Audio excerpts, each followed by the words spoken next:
A tip for your clients next time they ask you that. Most of the sugar cravings you get on diet are caused because your brain is not producing enough of the neurotransmitter serotonin. Because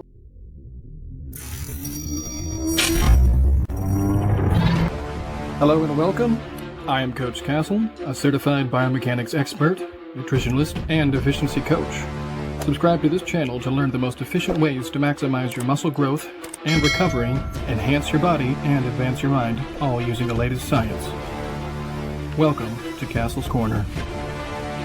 A question I get, again, like probably on a daily basis, is sugar problems on diets, cravings on diets. And I'll tell people, like, listen, if you're getting these cravings, you're probably not following the diet correctly because something's out of balance, or you ate all too much at one time or something. But lots of times I say, have a diet soda, have a, something with aspartame in it. And they always come up with, it's horrible for you, I don't want to eat it, it causes cancer, it causes, where are you getting your information from? I'm telling you, it does not. You're perfectly fine drinking it.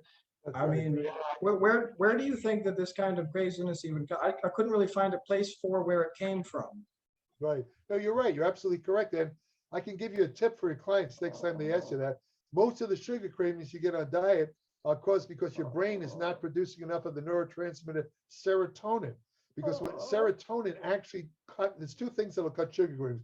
One of them is having enough serotonin in the brain, because serotonin basically decreases the craving for sugar. It actually decreases it. A quick way to raise serotonin levels. He's such a cutie, little Bruno. Put him down because he'll start barking. Is he snoring? What's he doing over there? Is he hungry? He's kind of growling because I have him in my lap. He wants to walk around. Well, let's see what happens when I put him down. Okay, hold on a second. Hold on. Okay.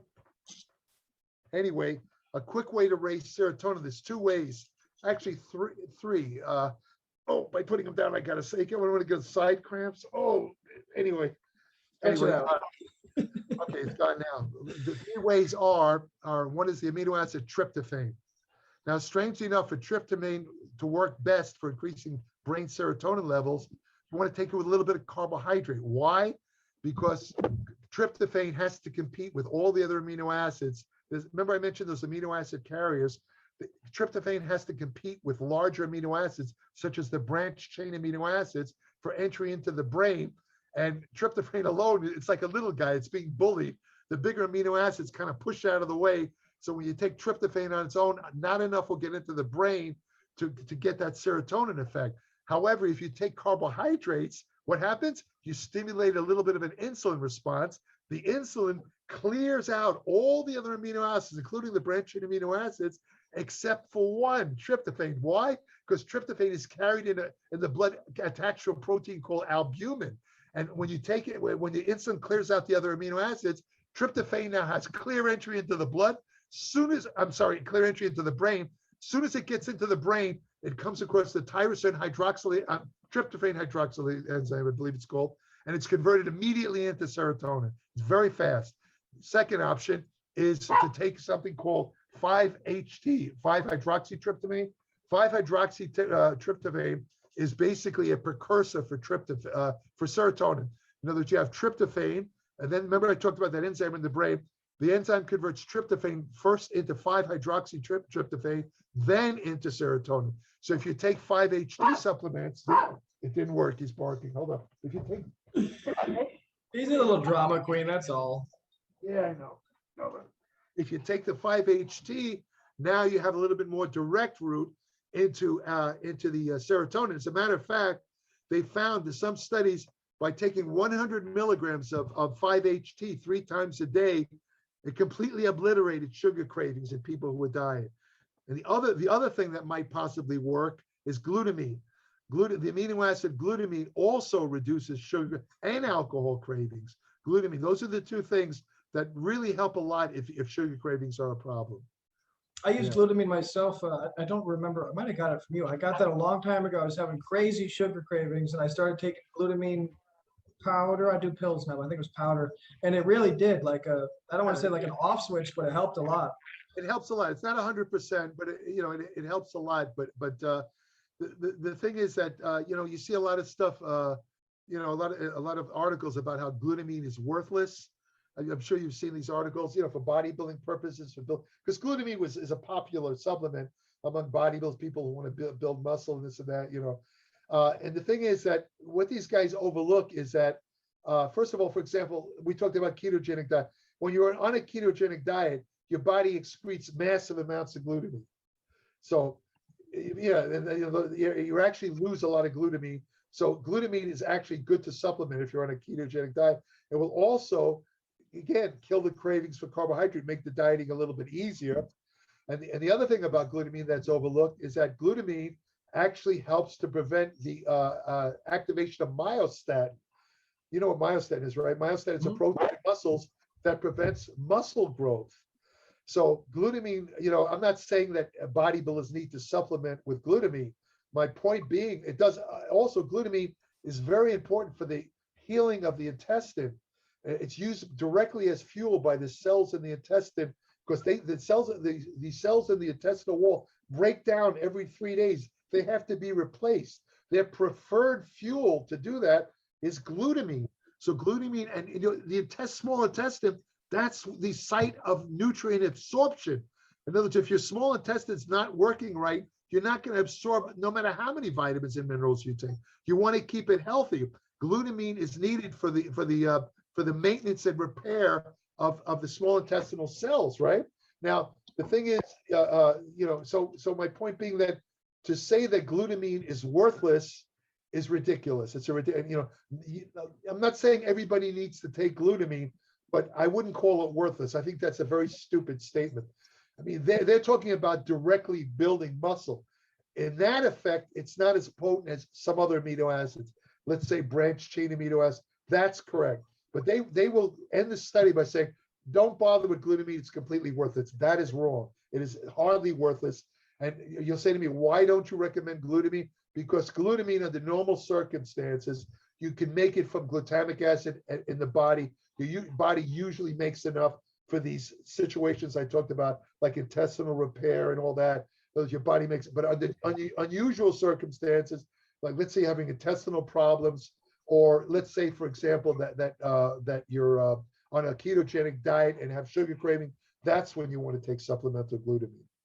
Out of curiosity, is there a relation between that and carbohydrates or something? Why does the keto diet basically kick it out so fast or so much of it? Wouldn't that be bad for your intestine? I'm not really sure of why it does, to be honest with you. I don't really know. I'm not really sure. Maybe it has something to do with the increase in ketones. Maybe there's some sort of competitive inhibition there where a large amount of ketones will tend to cause the excretion of glutamine. I'm not really sure. I just know it does. But you said the body can produce it anyways for emergencies in the intestine, so it doesn't seem necessary. Yeah, it can, but you lose so much glutamine when you're on the ketogenic diet that, you know, a little bit extra might help. But I would say only if you're having unusual sugar cravings, because that's kind of like a sign of that you might need a little glutamine. If you're not having that or not having any intestinal problems, you don't need the glutamine. It's true. You don't need it. So would a good comparison be like a vegan supplementing creatine? Someone on keto supplementing glutamine? Yeah. Well, yeah, a vegan should supplement creatine because, well, yeah, it's a good analogy because creatine is also made in the body. Your body produces about 1% creatine a day, I believe it is, and you get another 1% from food sources like meat. But of course, vegans don't eat animal proteins that contain creatine, so they depend on their endogenous production of creatine, which is produced in the liver, kidney, and pancreas from 3 amino acids: arginine, methionine, and what's the third one? Oh, I can't remember the third one. But you know,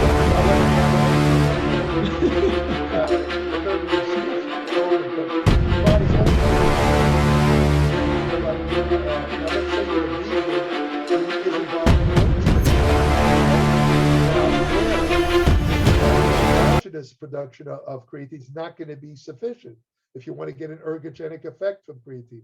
In that instance, it's a good idea to supplement creatine. And a lot of vegans will say, well, nope, creatine is an animal product that's found in meat. Wrong. Every creatine supplement